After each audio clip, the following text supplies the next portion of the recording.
আজকের রেসিপি কিভাবে সস তৈরি করবেন। Tomato sauce, chilli sauce. আমি একটা ভিডিওতে দুরকম সস তৈরির পদ্ধতি দেখিয়েছি।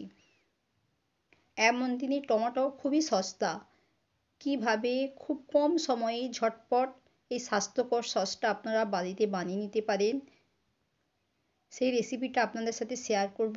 বাইরে থেকে অস্বাস্থ্যকর সস কিনে না খেয়ে বাড়িতে সহজে খুব কম সময়ে কম উপকরণ দিয়ে ঝটপট এই সসটা বানিয়ে নিতে পারেন।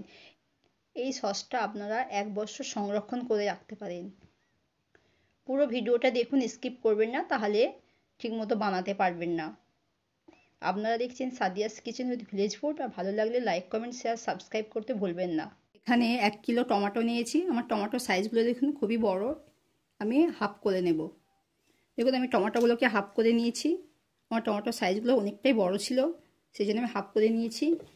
আমি খুব কম সময়ের মধ্যে সেদ্ধ করব বলে আমি একটা প্রেসার কুকার নিয়েছি। ওর মধ্যে টমেটোগুলোকে দিয়ে দেব। দেখুন আমি সুন্দর একটা কালার নিয়ে আসার জন্যে আমি কিছু বিটের টুকরো নিয়েছি, একদম অল্প নিয়েছি, পাতলা পাতলা করে কেটে নিয়েছি। এটা দিয়ে দেব। সামান্য একটু তেঁতুল নিয়েছি। এই তেঁতুলটা দিলে সসটা খেতে খুবই ভালো লাগে, টক টক সুন্দর লাগে। একটু তেঁতুল দিলাম। অল্প লবণ দিয়েছি, দেখুন 1 চামচ লবণ দিলাম। আর সামান্য একটু রসুনের কোয়া নিয়েছি, দেখুন 5টা টুকরো নিয়েছি, দিয়ে দেব। এই টমেটোর মধ্যে অল্প একটুখানি জল দেব। এবারে এটাকে প্রেসার কুকারে 2টো সিটি দিয়ে নেব। এখানে আমি 100 গ্রাম লঙ্কা নিয়েছি। লঙ্কাগুলোকে ধুয়ে বোঁটাগুলো ছাড়িয়ে নিয়েছি। আর আপনারা যখন চিলি সস বানাবেন দোকানদারকে কেনার সময় জেনে নেবেন যে লঙ্কাটার ঝাল কম, সেই রকম দেখে লঙ্কা নেবেন। এরকম মোটা মোটা সাইজের লঙ্কা হলে ঝাল কম হবে। ওইদিকে টমেটোটা সেদ্ধ হচ্ছে, সেই ফাঁকে আমি চিলি সস বানানোর জন্য একটা কড়া বসিয়ে দিয়েছি। ওর মধ্যে অল্প একটুখানি সাদা তেল দিলাম,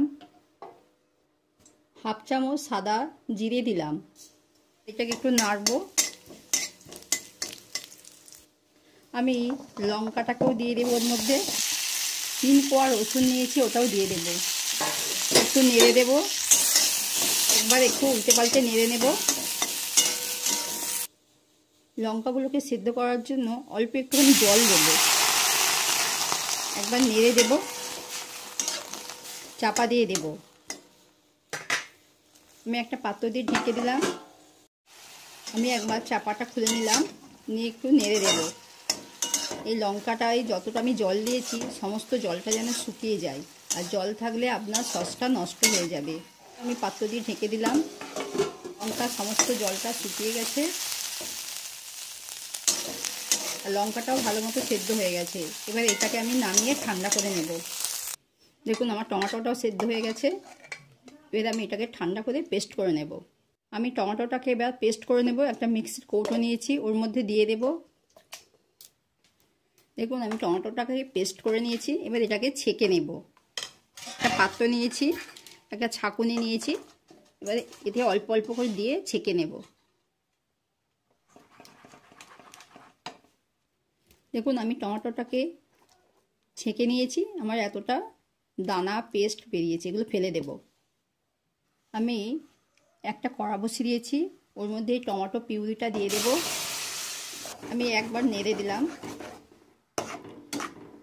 দেখুন আমি এই পিউরির মধ্যে হাফ বাটির একটু বেশি চিনি দিয়েছি।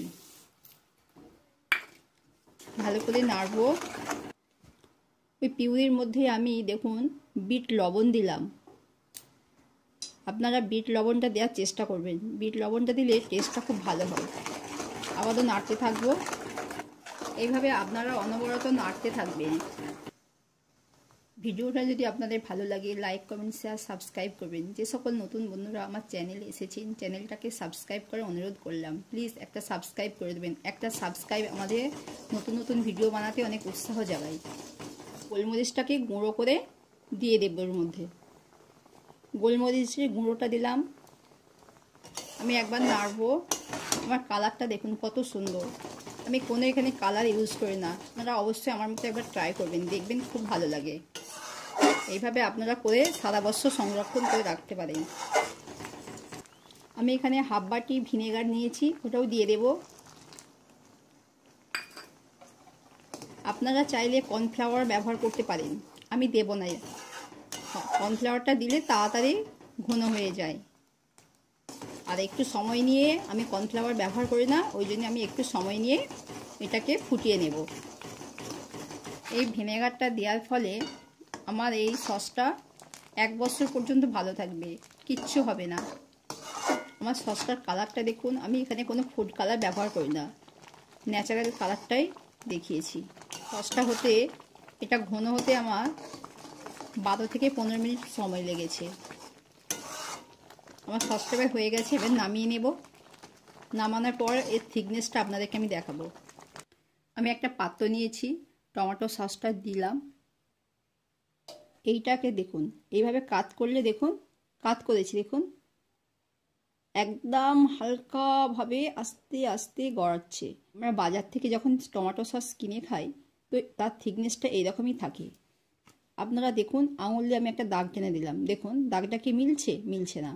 তাহলে জানবো আমার এই সসের থিকনেসটা ঠিক আছে।